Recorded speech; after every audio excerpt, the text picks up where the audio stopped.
Syederalun, beredar sebuah video CCTV yang memperlihatkan pemotor yang gagal melarikan diri saat hendak ditilang pada Rabu 3 Agustus 2022 sekitar pukul 9:54 waktu Indonesia Barat. Belum diketahui di mana lokasi kejadian tersebut. Video yang dihimpun dari akun Instagram @terangmedia melalui rekaman CCTV tersebut memperlihatkan detik-detik pengendara motor yang gagal kabur saat hendak ditilang oleh petugas.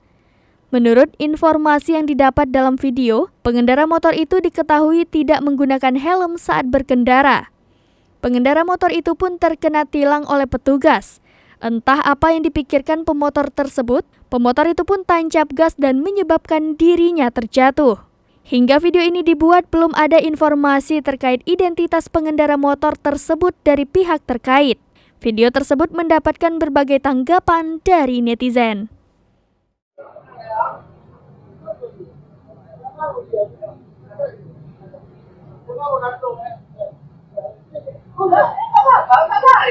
Bapak